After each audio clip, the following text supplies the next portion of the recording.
Today we're taking a look at the Lazy Inducer. Okay, actually it's an Ultra Mini keyboard, but for me it's definitely making me more lazy, which I don't need, but I am very grateful for. Love this little keyboard. It's got a little trackpad integrated over on the right hand side, page up and down buttons or arrow keys depending upon if you use the function key, which is here on the bottom left. It has the right and left mouse click buttons. This touchpad actually accepts double tap for double clicking, so that's nice. It also is very sensitive, so it's very simple and very easy to use. One thing that you may or may not realize about this device, just reading through briefly because I missed it initially, is you can actually hit function or hold down function and hit the Alt key. And what that does is, instead of the up and down, back and forth, right, left here, you can change the orientation to portrait rather than a landscape as far as the way you're holding the device, and utilize the mouse up and down, back and forth, which is great. I love that because if you turn it sideways, it's a little more comfortable in your hand if you're doing like a lot with a multimedia PC type setup, and you can just sit and do it this way.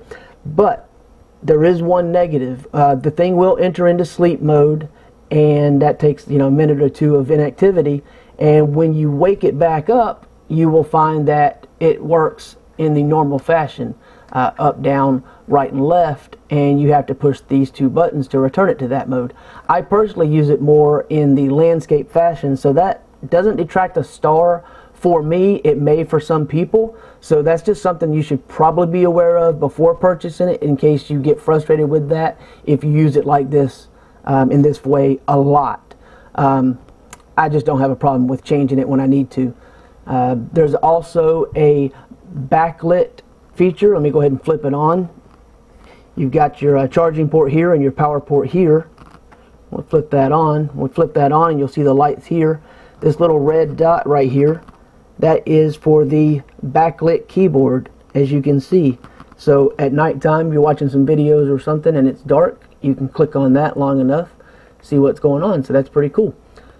There's also a laser pointer. You've got the button here on the bottom, and that will allow you to use this for presentation purposes, which is nice, or drive your dog or cat crazy, which works for my puppy. I think he thinks he's a cat. So, and of course there's your little port for that.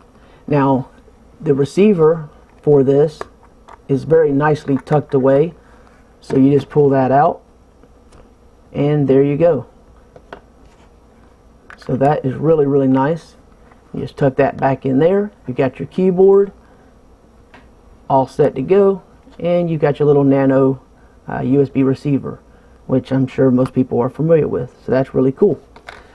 Charging is done. This is the little bag that the keyboard comes in. Let's move it out of the way. Charging is done via a USB cable that is the same size as a GoPro camera, and I use my GoPro a lot, so I have that cable handy all the time, so you can use the same to charge. It comes with a nice little instruction manual, which is actually hilarious to read if you actually read it, because it tells you to avoid injury, death of person, or it says personnel, or damage to the unit, that you should read these instructions. And it also tells you not to water this. I guess they're afraid if you water it, it might grow to a full-size keyboard, but I think that's pretty doubtful too. Obviously, keep it away from water. Let's not try growing a full-size keyboard. Disclaimer.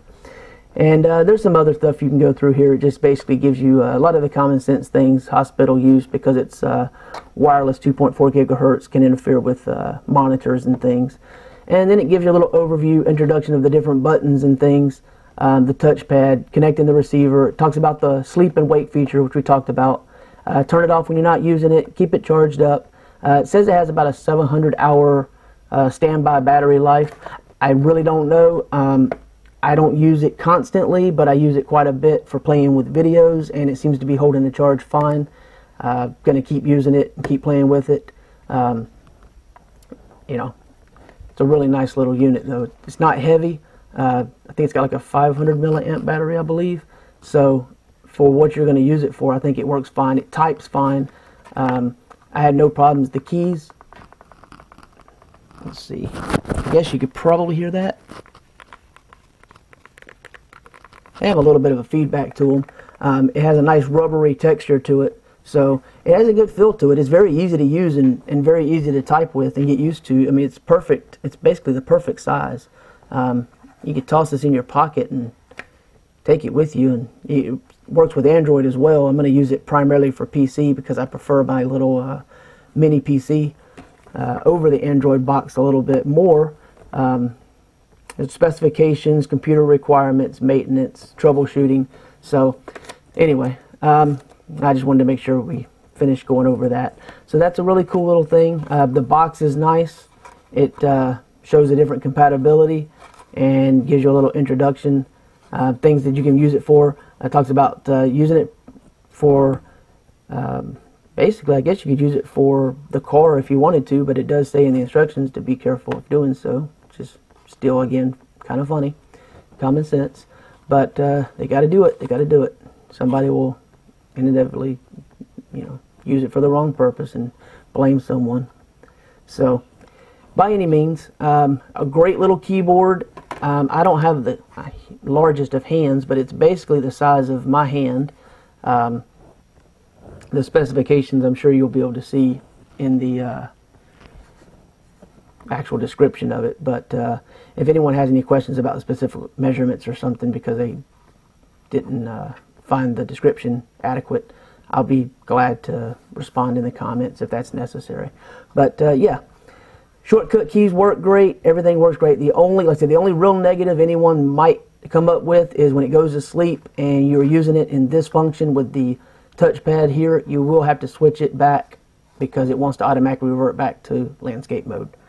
Other than that, that's pretty much all I have to say. It's a great little unit and it's really, really nice to use. I enjoyed it a lot. Okay? Thanks for watching.